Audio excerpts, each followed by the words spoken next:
بسم اللہ الرحمن الرحیم۔ السلام علیکم۔ ترجمہ قرآن میں آج انشاءاللہ سورۃ الانعام آیت نمبر 107 سے پڑھیں گے۔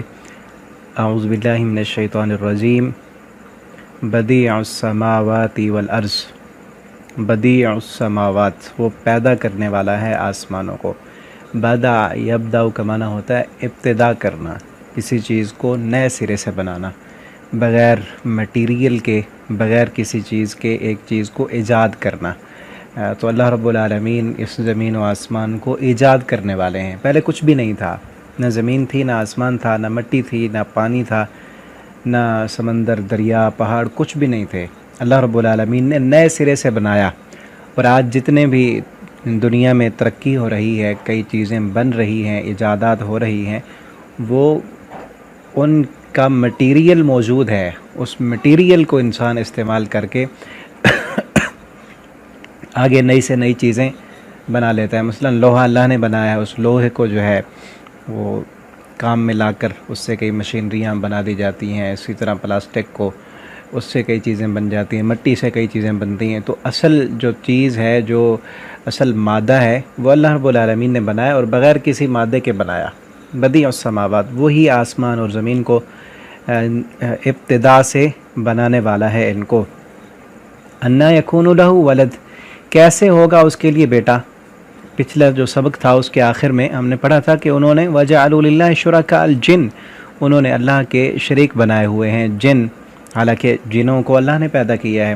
وخلقوا لہ بنین وبنات، اور اللہ کے بیٹے اور بیٹیاں بناتے ہیں۔ فرشتوں کے بارے میں کہتے ہیں کہ یہ اللہ کی بیٹیاں ہیں۔ سبحانہ، وہ تو پاک ہے۔ مزید اسی کی وضاحت ہو رہی ہے کہ زمین و آسمان کو اسی نے بنایا اور ساری مخلوق کا خالق وہ ہے، تو اس کو بیٹے کی کیا ضرورت ہے؟ اس کا کوئی بیٹا نہیں۔ وَلَمْ تَكُنْ لَهُ صَاحِبَةٌ، حالانکہ اس کی کوئی بیوی ہی نہیں۔ وَخَلَقَ كُلَّ شَيْءٍ، اور وہ خالق ہے ہر چیز کا، وہ ہر چیز کو بنانے والا ہے۔ وَهُوَ بِكُلِّ شَيْءٍ عَلِيمٌ، اور وہ ہر چیز کو جاننے والا ہے، ہر چیز کا خوب علم رکھنے والا ہے۔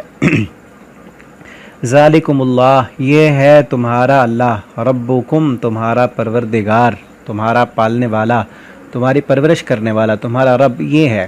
پچھلے رکوع میں جو پڑھا نا، اللہ رب العالمین نے اپنی قدرت کے کرشمے دکھائے، ساری کاریگری اپنی بیان کی، تو اس کاریگری کے بارے میں یہ ہے رب، جس نے گٹھلی کو پھاڑا، دانے کو پھاڑ کر اس سے پودا نکالا، قسم و قسم کے پھل، پھول، پودے، اناج تمہارے لیے نکالے، آسمان پر سورج جو ہے وہ اس کی روشنی چلائی، چاند، ستارے، یہ ساری چیزیں جو پیچھے ہم نے پڑھی، ان سب کا خالق اور یہ سارا نظام چلانے والا یہ تمہارا اللہ ہے۔ لا الہ، نہیں ہے کوئی معبود، الا ہوا، مگر وہی، خالق کل شیء، وہ خالق ہے ہر چیز کا، فاعبدوہ، پس اسی کی عبادت کرو، وہو علی کل شیء وکیل، اور وہ ہر چیز پر نگران ہے۔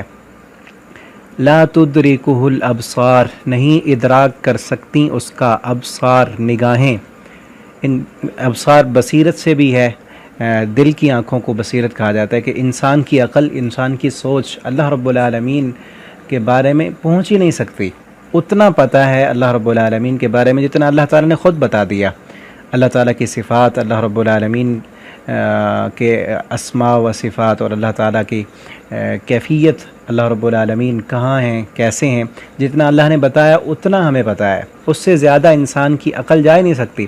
اور دوسرا اس کا معنی یہ ہے کہ ابصار آنکھ سے ہے، دنیا کی آنکھ سے کوئی انسان اللہ رب العالمین کو نہیں دیکھ سکتا۔ اور پیچھے ہم پڑھ چکے ہیں، بلکہ آگے آئے گا 9ویں پارے میں، موسیٰ علیہ السلام سے ان کی قوم نے کہا تھا کہ ہم نے اللہ کو دیکھنا ہے، تو وہ نہ دیکھ سکے، پہاڑ ریزہ ریزہ ہو گیا۔ تو دنیا میں کوئی بھی انسان ان آنکھوں سے اللہ کو نہیں دیکھ سکتا۔ ہاں، قیامت کے دن جو نیک لوگ ہیں، اللہ رب العالمین کے فرمان بردار، اللہ تعالیٰ ان کو اپنے چہرے کا دیدار کرائیں گے۔ اور صحیح البخاری کی حدیث ہے کہ اللہ کے چہرے کا دیدار ہوگا۔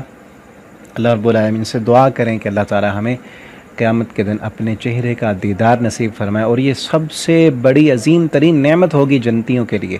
جنت کی ساری نعمتیں بھول جائیں گی اللہ کے چہرے کا دیدار کرتے ہوئے، کہ وہ مومن جو بن دیکھے اللہ رب العالمین پر ایمان لائے، اس کے لیے روزے رکھے، نمازیں پڑھیں، جہاد کیا، صدقات و خیرات کیے، جب اللہ کو دیکھیں گے تو ساری تھکاوٹیں دور ہو جائیں گی، اور ایسی لذت ہوگی کہ کائنات کی ساری لذتیں اور جنت کی لذتیں اور بہاریں بھی بھول جائیں گی۔ اللہ تعالی ہمیں اپنے چہرے کا دیدار نصیب فرمائے، اور دنیا میں کوئی انسان اللہ کے چہرے کو نہیں دیکھ سکتا۔ اور صحیح البخاری کی یہ حدیث ہے، امی عائشہ رضی اللہ تعالیٰ عنہ فرماتی ہیں کہ نبی کریم صلی اللہ علیہ وسلم نے معراج کی رات اللہ کو نہیں دیکھا، ہم کلام ہوئے صرف۔ اور جو یہ کہتا ہے کہ اللہ کو دیکھا ہے تو وہ بندہ جھوٹ بولتا ہے، کیونکہ اللہ تعالیٰ خود قرآن میں فرماتے ہیں کہ لا تدرکہ الابصار، دنیا کی کوئی آنکھ نہیں دیکھ سکتی اس کو، وہ یدرک الابصار، اور وہ ادراک کرتا ہے نگاہوں کو۔ دنیا میں کوئی بھی چیز اللہ کی نگاہوں سے چھپ نہیں سکتی، وہ زمین کی تہوں میں ہو، وہ پانی کی گہرائیوں میں ہو، وہ غاروں میں چھپی ہوئی ہو، اللہ رب العالمین سے کچھ بھی چھپا ہوا نہیں ہے۔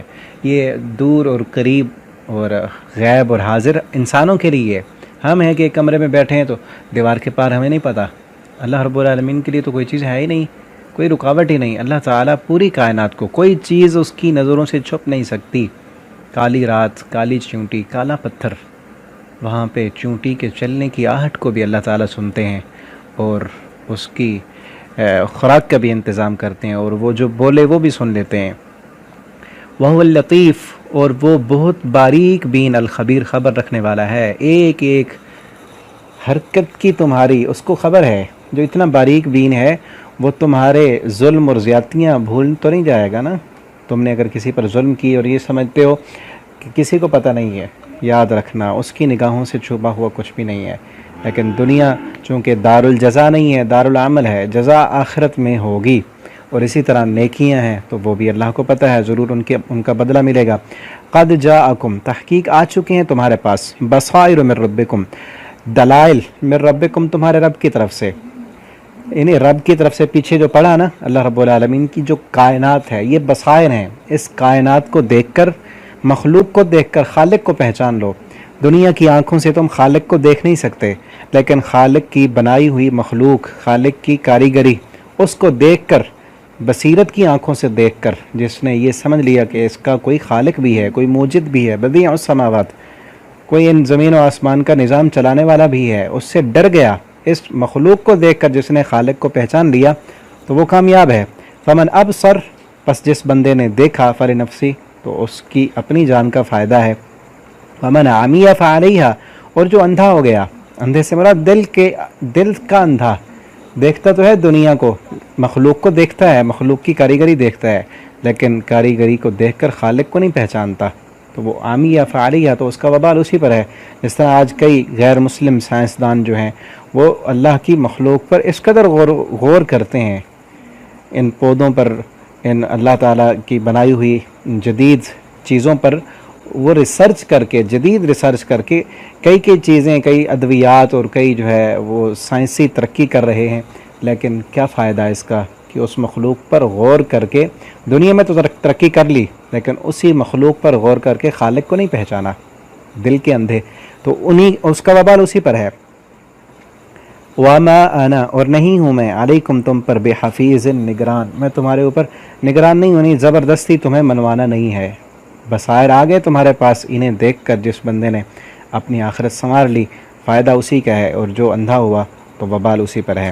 وَكَذَلِكَ، اور اسی طرح، نُصَرِّفُ الْآيَاتِ، ہم پھیر پھیر کر بیان کرتے ہیں اپنی نشانیاں، وَلِيَقُولُوا، تاکہ وہ کہیں، درستہ، تو نے پڑھ لیا ہے، سیکھ لیا کسی سے، وَلِنُبَيِّنَهُ، حالانکہ ہم بیان کرتے ہیں اس کو، لِقَوْمٍ يَعْلَمُونَ، جاننے والی قوم کے لیے۔ اللہ فرماتے ہیں ہم تو بار بار توحید کے دلائل انداز بدل کر اس لیے بیان کرتے ہیں تاکہ عقل مند لوگ سمجھ جائیں اور اپنی آخرت سنوار لیں، جبکہ جو ہٹ دھرم کافر لوگ ہیں وہ کہتے ہیں نبی صلی اللہ علیہ وسلم نے اپنی طرف سے بنا لیا ہے، جبکہ پھیر کر آیتیں اور دلائل بیان کرنے کا مقصد یہ ہے کہ سمجھا دیں ہم تمہیں۔ تو یہاں تک ہمارا سبق کمپلیٹ ہوا، انشاءاللہ آگے اگلے سبق میں ہم پڑھیں گے۔ اللہ تعالی ہمیں قرآن کریم کو پڑھنے، سمجھنے اور اس کے مطابق زندگی بسر کرنے والا بنائیں۔ والسلام علیکم ورحمۃ اللہ۔